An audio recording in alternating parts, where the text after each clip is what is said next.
Hey, Pretty Girl Club. Welcome to another episode of the Exotical Storytime series. Be sure to email your stories to exoticalsunited@gmail.com. We can't all be making these things up.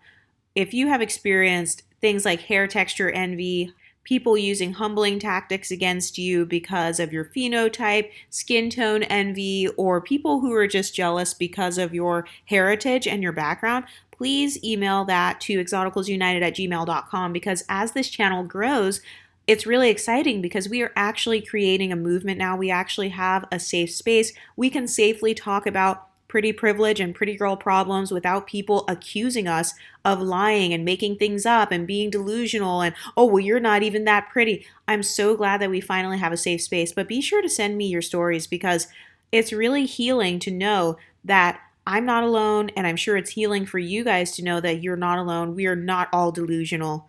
But let's get into today's story. She says, so I'm a Fenty 330 with a 3C4A hair type. So she's giving her foundation shade. By the way, we did vote on this channel for what we consider to be light skin. So on this channel, we are calling Fenty shades 390 and above light skinned. And the reason that we voted for that is because we all noticed once we all started to talk amongst ourselves, we noticed that once you hit 390 and above on the Fenty like foundation shade range, that is when you start to get the quote unquote light skin treatment, for lack of better words. I just kind of made that phrase up. But that is when people will start to do things like, they shut you out of the colorism conversation. Why? Well, because you're nowhere near being dark skinned, so you can't speak for them.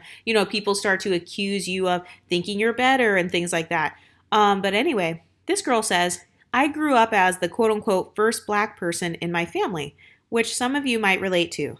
My mom is mixed, but not black. I will say Catherine Zeta-Jones type of look, tone, and hair.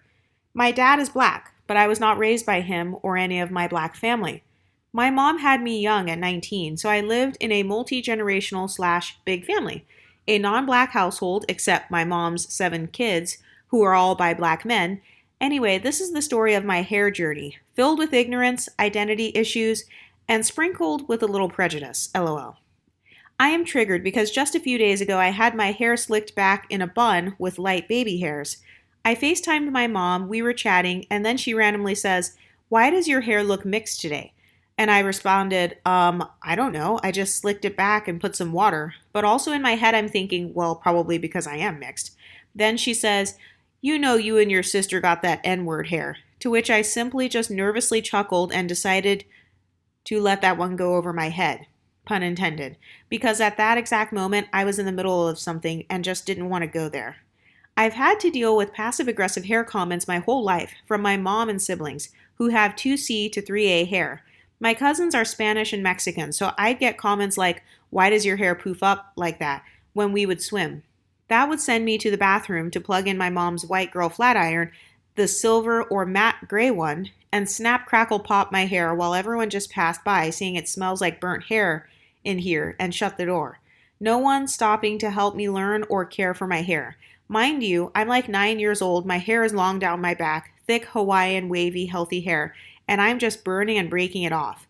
I'm 32 now, and it was just recently in 2020 the first time I got my hair braided because growing up I was told braids are for black girls.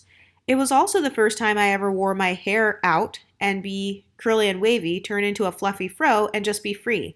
A part of it was because it was looked down on, and so I remember everyone just naturally beautifying it. But I'm so glad that I gave me an opportunity to embrace my hair finally. Before that, I would wash my hair and swiftly straighten it that same day. I didn't even wear curly ponies or even buns, but now I do.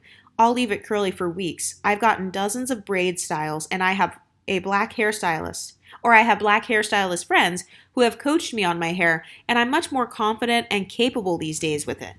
Moral of the story, to anyone listening or reading, embrace your hair no matter the texture and length. Get on YouTube and Google to find all types being stylish, thriving, and healthy. If you are a non-black person that decides to have black children, it is your duty and responsibility to treat your child's hair like the crown that it is.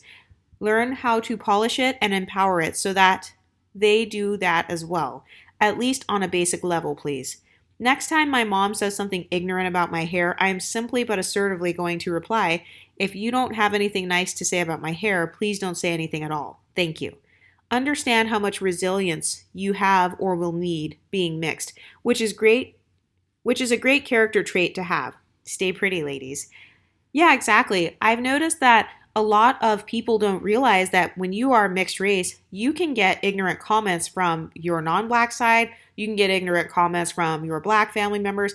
And I've noticed that a lot of people also like to accuse mixed people of appropriating blackness or appropriating black culture, like with hairstyles and things like that. They'll be like, oh, you're just trying to get the black male gaze, or, you're just trying to look like that so you can kind of show off your blackness or be the acceptable version of blackness. And it's like, no, if that is a part of my background, I have every right to dip in and out of whatever cultures are a part of my background.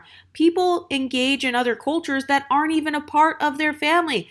You eat Asian food, you eat Italian food, you eat whatever type of food you want, and you don't police what food other people eat. But I've noticed that a lot of people, they like to police how mixed people's hair looks, and sometimes people have stereotypes in their head of how a mixed person's hair should look, and usually it means looking, loose, like loose curls and stuff like that.